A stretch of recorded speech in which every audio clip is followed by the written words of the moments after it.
కోయలు కొండరెడ్లు ప్రధాన స్రవంతి నాగరికతకు అందనంత దూరంలో ఉన్నారు. ప్రకృతి వీరి అరచేతిలోనే ఉంటుంది. పోలవరం ప్రాజెక్టు ఈ జాతి ఉనికినే ప్రమాదంలో వేస్తున్నది.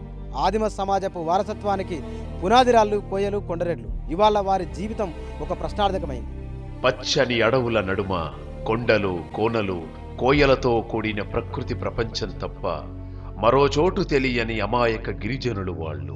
నాగరిక ప్రపంచంతో అంతగా సంబంధం లేని సుమారు 3 లక్షల మంది నివసిస్తున్న 276 గ్రామాలు ఇక కాలగర్భంలో కలిసిపోనున్నాయి.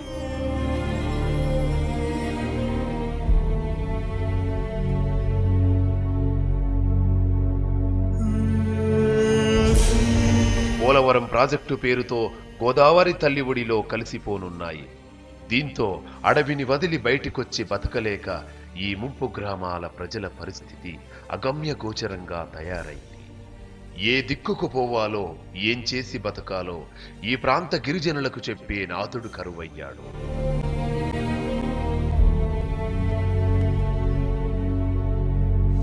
కొండకెళ్ళి కట్లో ఏయో తెచ్చుకోవటం, ఎదురు కర్రలన్నీ అది తెచ్చుకొని ఎటో అమ్ముకోవటం. ఇక్కడ నుంచి వెళ్ళిపోతే అక్కడ మనకు తెలియదు కదా, ఇతర దేశాలకు పోతే అక్కడ బతకటానికి కూడా అవకాశం దొరకదు.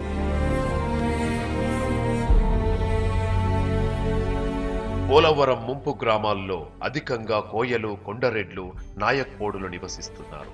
వీరంతా ఖమ్మం జిల్లాలోని వేలేరుపాడు, కుక్కునూరు, వీరరాఘవపురం, కూనవరం, చింతూరు మండలాల్లో ఎక్కువగా విస్తరించి ఉన్నారు. పోలవరం, దేవీపట్నం మండలాల్లోనూ వీరి ప్రాబల్యం ఉంది.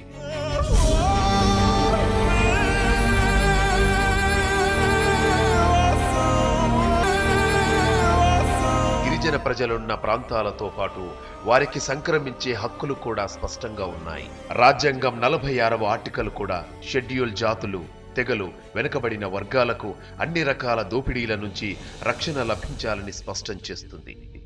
ఆ చట్టాలన్నింటినీ ప్రభుత్వం ఉల్లంఘించి అరాచకానికి తెరతీసింది.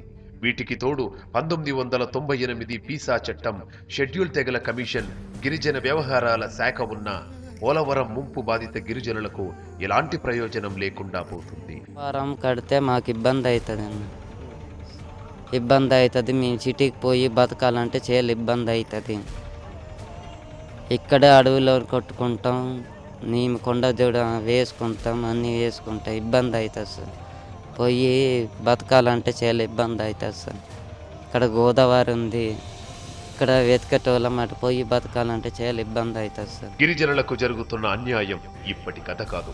బ్రిటిష్ ప్రభుత్వ కాలంలో 1724 నుంచి 1726 మధ్య గిరిజనులు అప్పటి ప్రభుత్వ అరాచకాలను నిరసిస్తూ దండియాత్రకు దిగారు.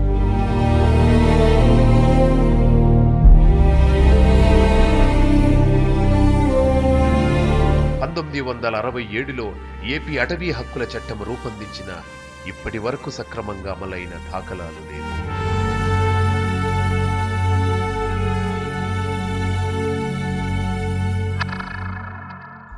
దశాబ్దాలుగా గిరిజనులపై అక్రమాలు జరుగుతూనే ఉన్నాయి. ఇప్పటికీ పోలవరం ప్రాజెక్టు కూడా ఈ అక్రమాలకు ఒక ఉదాహరణగా నిలుస్తుంది.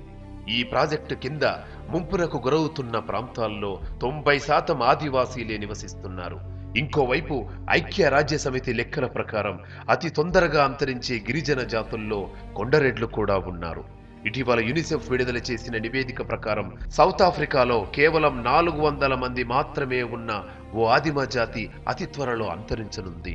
ఆ తరువాత స్థానంలో కొండరెడ్ల జాతి ఉంది. కనీసం 10-15 ఏళ్లు మనుగడలో ఉండే కొండరెడ్ల జాతిని కేవలం ఏడాదిలోనే అంతరించేలా మన ప్రభుత్వం చేస్తున్న ప్రయత్నమే పోలవరం. తెలంగాణ రాష్ట్ర ఏర్పాటు ప్రక్రియలో భాగంగా ఈ రోజున పోలవరం ముంపు ప్రాంతాల మొత్తం కూడా ఆంధ్రలో కలపనేటువంటి ఒక ప్రయత్నాన్ని మేము పూర్తిగా వ్యతిరేకిస్తూ ఉన్నాం. అదే సందర్భంలో ఆదివాసులని జలసమ చేసేటువంటి పోలవరం ప్రకటన వెంటనే నిలిపేయాలని చెప్పిన మా ప్రధాన డిమాండు. ఎందుకంటే ఇప్పటి వరకు ఈ ప్రాంతంలో ఉన్నటువంటి కోయలు కావచ్చు, కొండరెడ్లు కావచ్చు, పూర్తిగా సర్వనాశనమైనటువంటి ప్రయత్నం చేస్తూ ఉన్నారు. ఆదివాసుల సమాధులపైన పోలవరం ప్రకటన చేయాలని చెప్పనేటువంటి ప్రయత్నాల్ని ఆదివాసీ సమాజం మొత్తం తిప్పికొట్టే ప్రయత్నం చేస్తూ ఉన్నాం. కుట్రలు కుతంత్రానికి దూరంగా ఉండే గిరిజనం పాలకుల కుట్రలకు బలవుతున్నారు. కొన్ని దశాబ్దాల నుంచి ప్రశాంత జీవితం గడుపుతున్న గిరిజనుల బతుకుల్లో పోలవరం చిచ్చు పెట్టింది. ఇప్పుడు సర్కార్ అడ్డగోలు అరాచకానికి ఈ ప్రాంతం నిలువునా మునిగిపోతుంది. మొత్తానికి పోలవరం పేరుతో ప్రభుత్వం చేస్తున్న కోల్డ్ బ్లడెడ్ మర్డర్ ఆదివాసీల సంస్కృతినే కాదు, వారి జీవితాలను అరించేలా సాగుతుంది.